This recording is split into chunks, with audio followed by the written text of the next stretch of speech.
I guess we are back on Zoom as well. So the last speaker of today is Christophe Gissinger, and he will tell us about angular momentum transport in astrophysical dynamos. Thank you. Please go ahead. Okay, thank you. So, as you can see by the title, this talk is not entirely about dynamo action. I will discuss, of course, some dynamo results. In particular, I will discuss about the Taylor-Sprout dynamo, but I will rather focus from the point of view of the problem of angular momentum transport in flows which are relevant or involved in dynamos. Okay, so these are my different collaborators on this problem.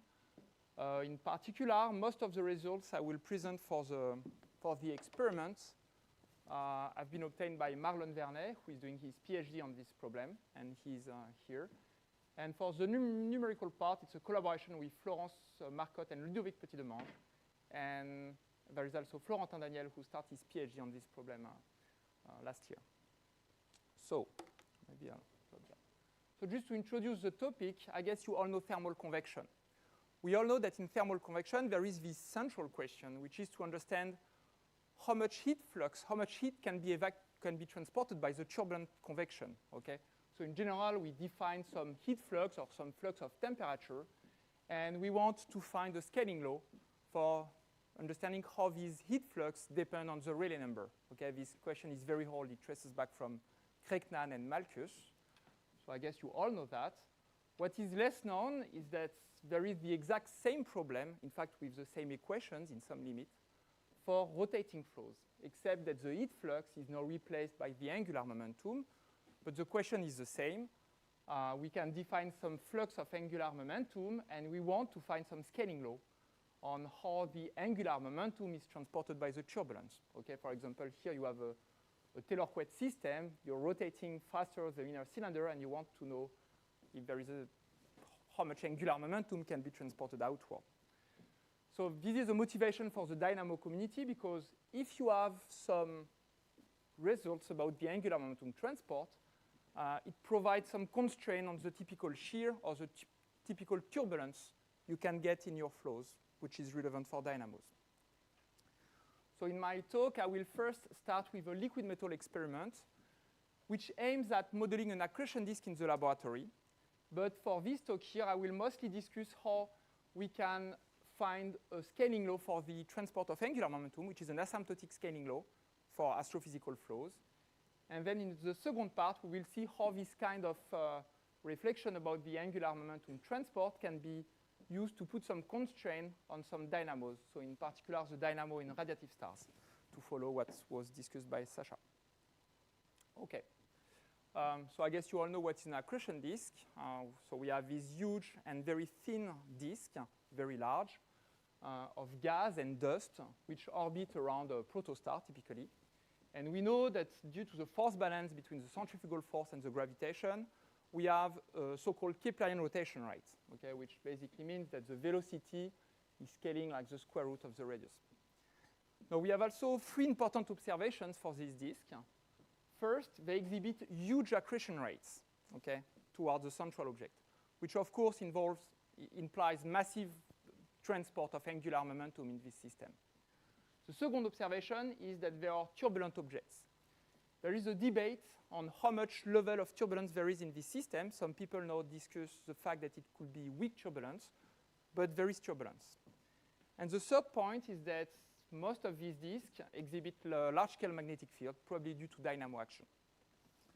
Now, the problem is that these three observations, they are mostly incompatible with the fact that we have a Käpylä rotation rate. Okay, we know that this Käpylä rotation rate, it's a linearly stable flow. So there is no obvious way, there is no linear instability, hydrodynamical instability, to make this flow unstable. So there is a big deal about understanding how accretion disks become turbulent. That's not the question I will address today. It has been done essentially by two groups very efficiently. So the group in Princeton around Antao G, and the group in Dresden around Frank Stefani. And for example, during the last weeks has been quite exciting, because the Princeton group reported that they observed the magnetorotational instability for the first time. which might be the first step toward understanding how accretion disks become turbulent. So this is the setup of their experiment. So it's a Taylor-Quette flows filled with a liquid metal. They rotate the inner cylinder and the outer cylinder. And when they impose the magnetic field on this system, which is linearly stable on the flow, they observe an instability. So this is, for example, the flux of angular momentum I was discussing as a function of the magnetic Reynolds number. And you can see that beyond some critical value around 3 or 4, they have a bifurcation where they observe angular momentum transport. We believe that something similar might occur in an accretion disk. Of course, it's a laboratory experiment. They are very close to the onset, so the transport of angular momentum is quite small. Okay, they don't have a fully turbulent flow like we would expect in an accretion disk. So for this reason, we try to follow a different path for this problem. Instead of looking for the MRI, we're trying to obtain in a laboratory the final state of an accretion disk. That will be a fully turbulent flow, but with a Käpyläan rotation profile. Okay, so we're trying to bypass the MRI. Okay, so it's quite kind of complementary to this experiment. So this is the experiment. Okay, so as you can see, it's again a cylindrical geometry. So we have two concentric cylinders. This is filled here with a liquid gallium. And as you can see, in contrast with Taylor-Quette flows, the two cylinders are not rotating, right?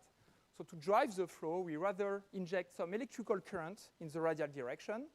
Then we place this disk between two magnetic coils, which generate a vertical magnetic field. And so J cross B, we have a Lorentz force in the azimuthal direction, just like that, okay? In the real experiment, we have an end caps. It's not a free surface experiment. And so for today, so it's a very thin disk. It's 1 centimeter in height and compared to the 40 centimeter in radius. Okay, so it's a quite thin disk. And for today, I will focus on the measurements that have been obtained for the velocity field. Okay, so we can have radial profile of the velocity field. So that's the main result for this problem. So this is the angular rotation as a function of the radius. As you can see by the number, it's quite large, which means that this driving is quite efficient. We have several meters per second. Okay, so we have a flow very, as you will see, very turbulent.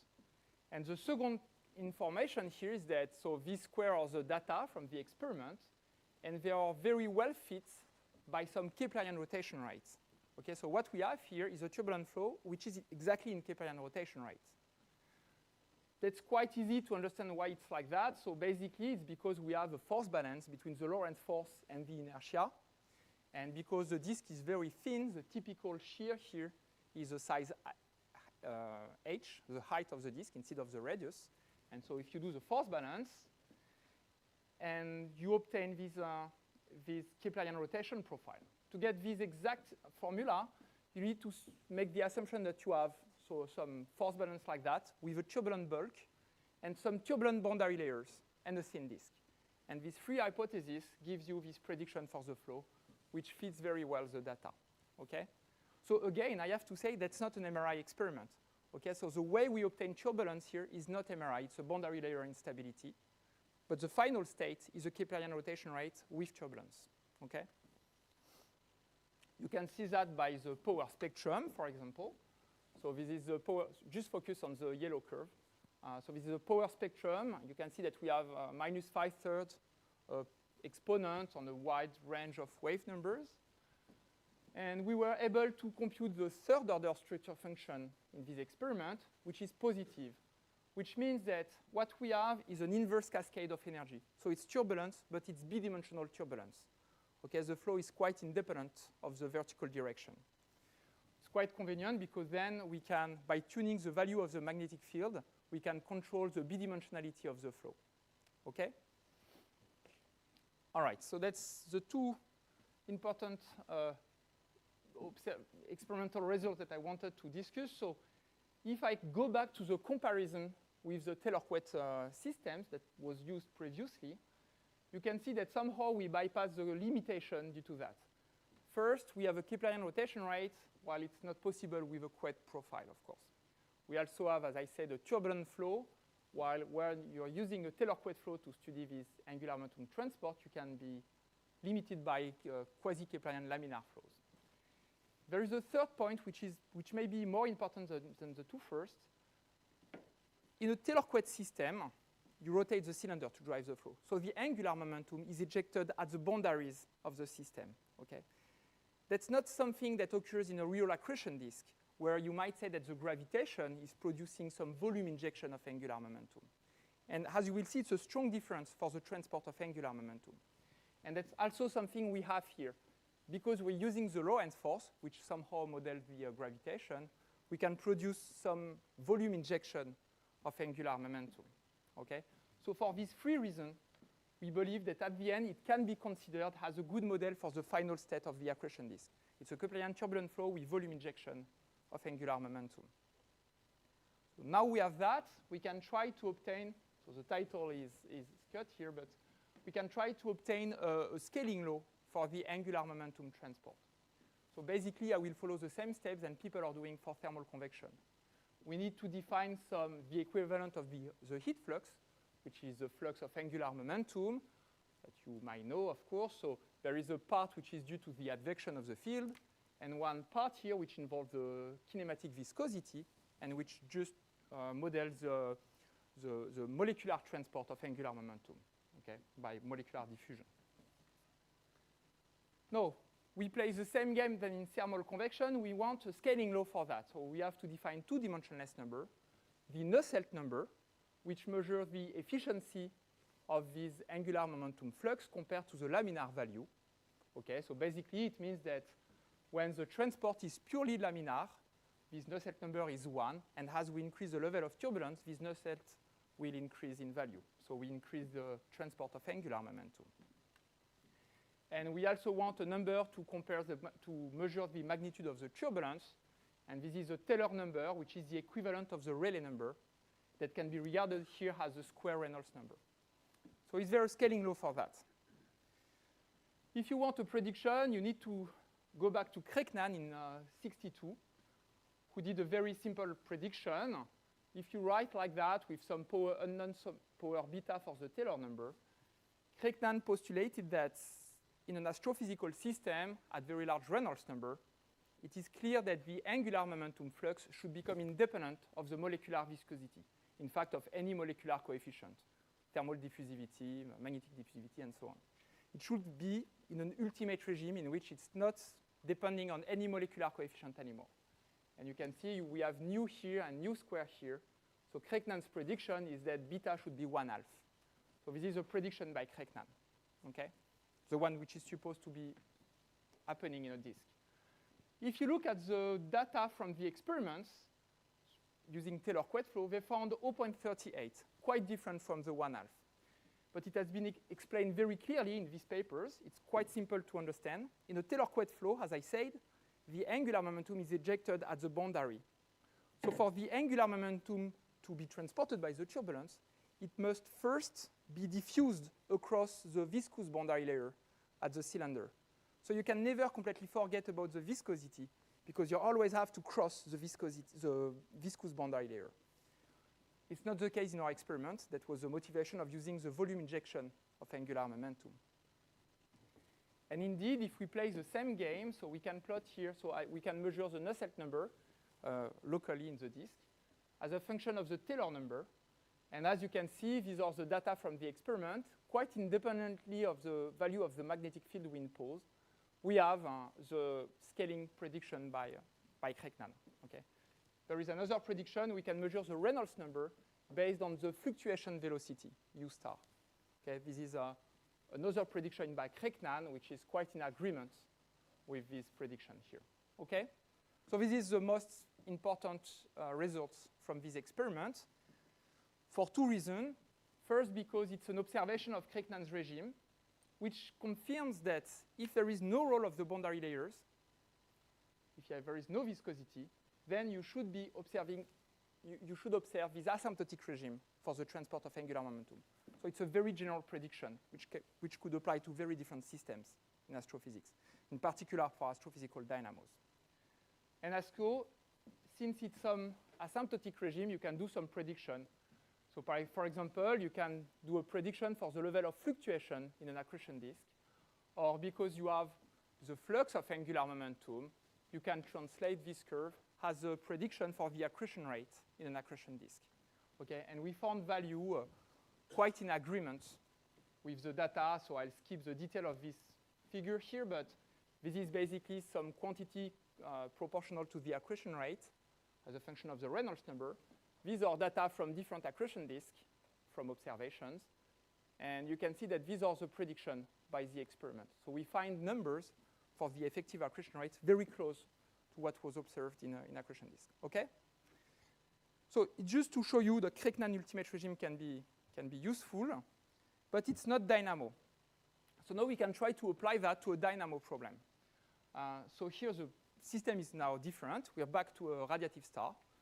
Okay, and there is this problem that was mentioned before. We have a solid body rotation, which of course means that there is some very strong extraction of angular momentum that we need to explain. We know that the magnetic field might do the job by because you have a magnetic torque flattening the rotation curve, but because it's a stably stratified region, it's very hard to find a source for the generation of the dynamo. There is no obvious source of turbulence, for instance. So that was the motivation here. So that's a very simple modeling of a radiative stars. We have a differential rotation between our two spheres. This is MHD Poussinesq equation with a stably stratified radiative zone. And we are using the numerical code parody. Okay? All right, so this is a typical simulation we have for a typical parameter. We start our simulation with a laminar flow. So the flow is not turbulent because it's stably stratified. All right? We have a laminar flow. This flow, you have a slight shear instability. For example, the Stewardson layer will become unstable. But it's a non-axisymmetric instability. It's still laminar. This can generate a dynamo. You can see the magnetic energy growing and saturating at some value here. This is a cut in the equatorial plane. You can see that this is mostly a toroidal magnetic field inside the radiative zone. There is nothing really exciting about this magnetic dynamo. It's a very weak dynamo. In particular, the angular momentum transport is very weak in this case. So let's increase a little bit the Prandtl number. You see, it's almost the same thing, except that now we are much closer to this line here, which is the onset for the Taylor instability that Sasha was discussing before. Okay? So again, the Taylor instability is very well known from the stellar community. So when you have a toroidal field like that, if the value is too strong, it should at some point become unstable and lose its stability. All right? So let's increase just a little bit PM, so we cross this line, and we make the Taylor instability, the magnetic field Taylor unstable. When we do that, even if PM is changed by a very small value, we get something which is very different.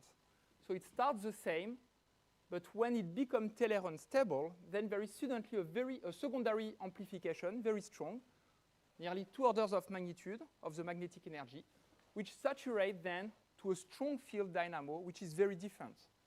For example, so it's still a toroidal field, but you can see that now it's much more chaotic, very small-scale fluctuations. The amplitude is very strong, and what is more surprising is that if you now look at the velocity field, it became turbulent. You can do the power spectrum of that. It's a turbulent spectrum. You have small-scale chaotic structures. Okay? So we have a transition to a strong dynamo, but also a transition to turbulence. Okay? So that's very close to the Taylor-Sprott scenario that was mentioned before. Basically, you start with this large-scale toroidal field. There is this Taylor instability. It's a very simplified sketch, of course. There is a Taylor instability which generates this small-scale poloidal field. Because we are at large RM, large Reynolds number, this is also immediately associated through the Lorentz force to some MHD turbulence. And this turbulence appears to be very efficient to regenerate the magnetic field. Okay, so we have a dynamo loop like that. You can see, by the way, that we are bypassing these arguments about the M=1 symmetry. Because we are at very large Reynolds numbers, the Taylor instability is not associated with an M=1 structure, but a whole spectrum of non-axisymmetric modes, which generate a very efficient electromotive force to regenerate this field. So You can also look at the bifurcation diagram of that. So this is the Elsasser, the magnetic energy, as a function of the Rossby number, okay, of the differential rotation that we apply. So at first, we have nothing. There is no dynamo. Okay, we are also increasing the magnetic Reynolds number when we do that. Then at some point, there is the dynamo I was just showing you. Okay, this is a strong field branch with the turbulence associated to that. But what is interesting is that once you have this dynamo, it's strongly subcritical. So you can now, from this simulation, decrease the Rossby number, and you can see that we can maintain a dynamo and turbulence up to very small value. Okay, we can even, just like the Roberts branch, we can go back in a region where we are below the onset of any shear instability in the system. So you can maintain, for example, for this point, magnetic field and turbulence in a very stably stratified, stable region. Okay?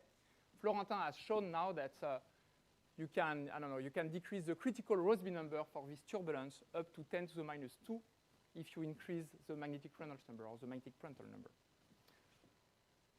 Okay, so, and this is, well, so it means that this very simple sketch should be associated to subcritical transition, to turbulence and to dynamo. Okay, so now to finish, we notice that this very small, very simple sketch corresponds to very different scenarios if you look in the literature, okay? So it corresponds to this radiative star phenomena that I just described. Paul Barrère and Raphael and Jérôme, they also found a similar scenario for neutron stars. If you look at the very well-known scenario of MRI dynamo, it's quite similar, okay? The simple sketch you can draw for MRI dynamo, it's exactly similar, except that instead of the Taylor instability, the magnetic instability which is involved is the MRI.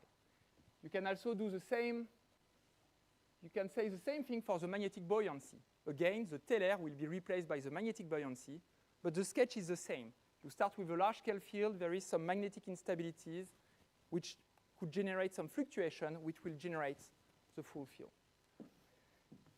So we start, so now so it's some work in progress.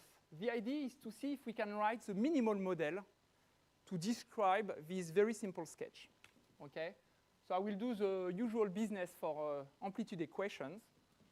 So let's call this large-scale field B, the small-scale field P for poloidal, but it doesn't have to be a poloidal field, and some velocity mode V.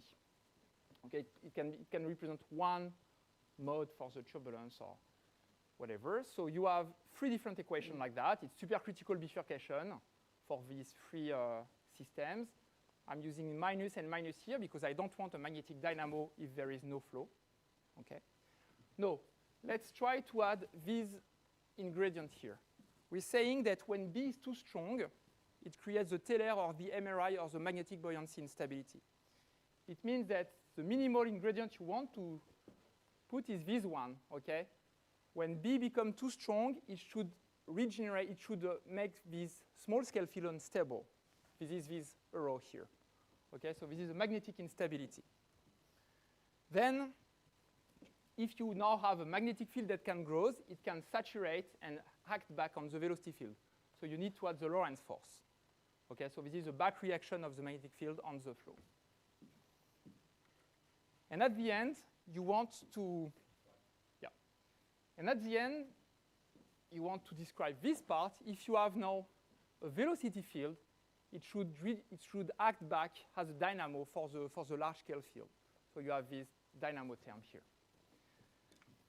That's the simplest model that captures each of these ingredients in this simple sketch here. Okay. And so for those of you who know that, it's very close to the codimension 2 bifurcation model from Gutheimer and Holmes, which is known to be a classical model for subcritical transition. And indeed, if you play with this model, you can find that there is a large space of the parameter space in which we can reproduce what's happening in the Taylor-Sprout simulations. Okay, we have the secondary bifurcation up to some value which correspond to the critical onset for the Taylor instability. And moreover, we can describe a subcritical transition to the dynamo and the turbulence, okay? So we might have some general picture for astrophysical dynamos with this very simple model and this very simple sketch. Now, just to finish, so if this is general, we can try to, can we say something general about the angular momentum transport, okay? So to compute the angular momentum transport, you can follow what is written in Sprout's paper. It's a 2-page calculation, and you can find the prediction for the angular momentum transport for Taylor-Sprout dynamos. Okay, but I won't do that because in the first part of my talk, I showed you that any astrophysical systems like that, if it's at sufficiently large Reynolds number, it should be represented by an ultimate transport for the angular momentum. So let's use this argument instead. So we will make the assumption that the transport is diffusion-free, okay, just like in the first part of the talk. This implies somehow that we will use a magnetic force balance for the system, and because the Taylor instability is involved in this system, any typical length scale of the shear, for example, of the magnetic field, will be the Taylor instability length scale, which is well described in the literature. It depends on the stratification and the magnetic field. It appears that with only these arguments, you have a constraint from dimensional analysis. There is only one way to write the angular momentum flux in this problem, okay? And this is what we get. This is a prediction. So you can compute the Maxwell stress, which will be the flux of angular momentum in this system. It's all achieved by the Maxwell stress, which transports the flow, which transports the angular momentum, sorry. And this is what you get. And as you can see, this is well in agreement. This is in good agreement with all the simulation we've performed for different values of Ekman number and Rayleigh number and so on. Okay. So you can see that it means that this ultimate transport, this scaling law for the angular momentum transport, it provides a constraint for example, for the value of the magnetic field. Okay. So it's my conclusion. So if you have angular momentum transports described by a very nice scaling law, then you can put some constraint on the typical large-scale shear, which is occurring in your system. You can also evaluate the level of turbulent fluctuation. It's a bit harder, but there is some way to do that. And you can even put a constraint on the magnitude of the magnetic field. And these might concern several different systems, like MRI dynamo, Taylor-Sprout dynamo, magnetic buoyancy. So we may have a way to describe that with a toy model that might be quite general, I hope. Thank you. I will stop here.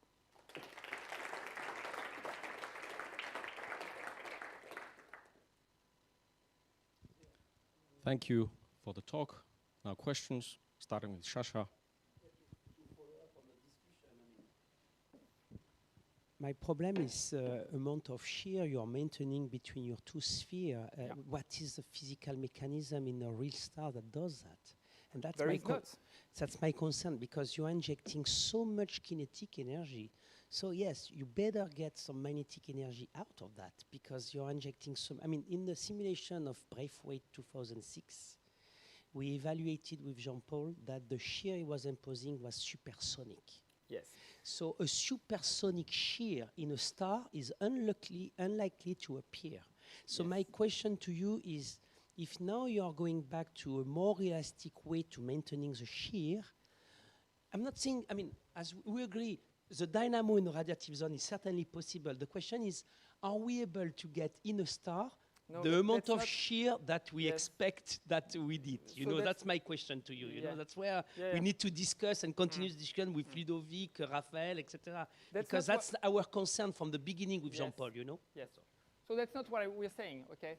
We have, for some numerical reason, have to impose this global shear between the two spheres. We're not saying that this is what's occurring in a real star. What we're saying is that this shear is applied, okay, generating in particular this shear instability. But the scaling law I just showed you is not obtained by using the full shear of the system. It's a local scaling law. So we compute the local angular momentum flux through the Lorentz force, through the Maxwell stress locally, and we plot that as a function of the shear, which is local. So basically, in this system, you have huge boundary layers, Ekman layers, which get all the shear, and then you have a shear which is dynamically constrained by the Taylor spread dynamo. So what we're saying is that we don't care, of course it's a problem, but we don't care too much about these layers because we can ignore them, compute the local angular momentum flux, and this corresponds to Sprout's prediction. In a real star, what we're saying is that there will not be this strong shear on the side, but the process in the middle will still be here.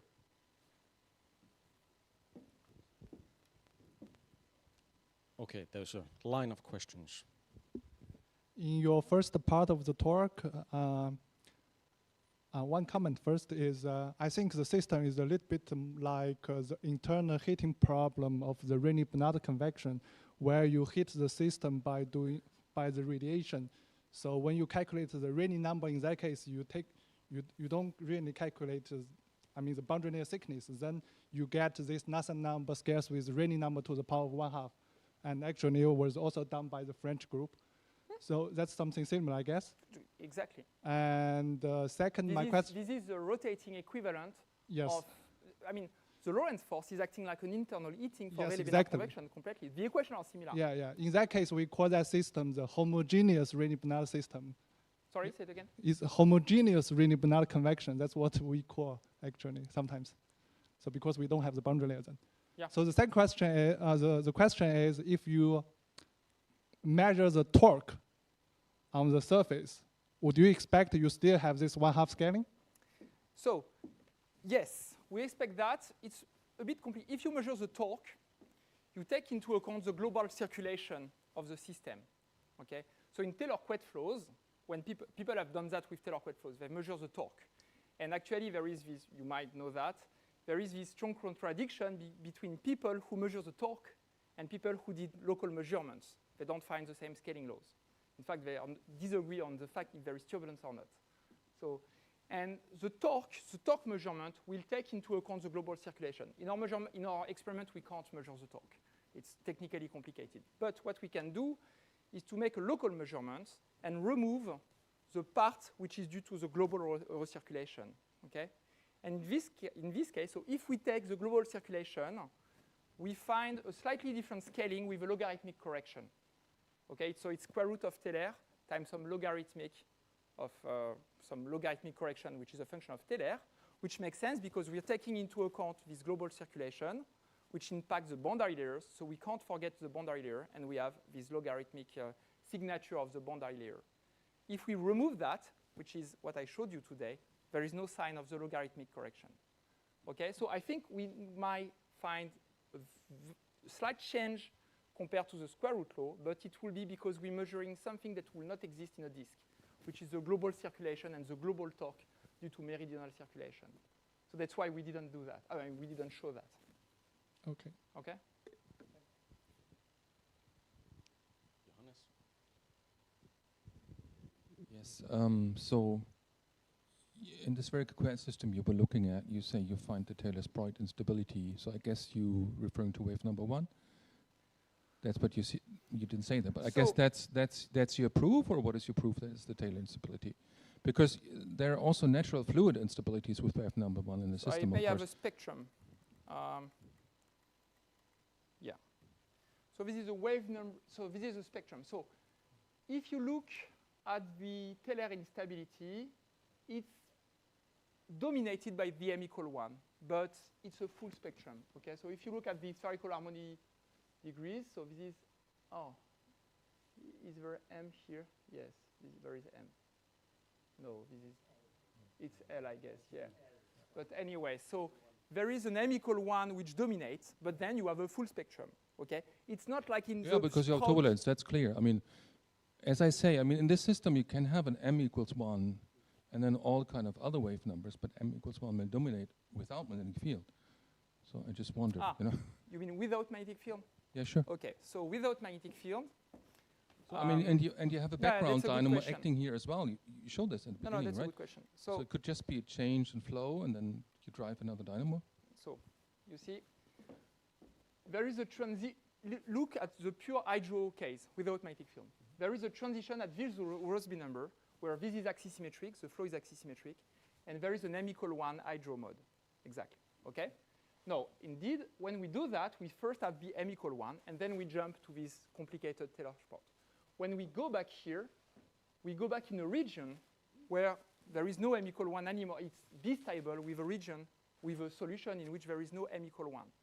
On the other hand, another way to say that is that we don't have to cross this M=1 instability. We can start our simulation here. Well, you know, there's also hysteresis in the simple fluid system without magnetic field. So if we start a simulation here using the good boundary condition, the good initial condition, we will get this Taylor-Sprott dynamo, even if it's even if it's below the onset of the.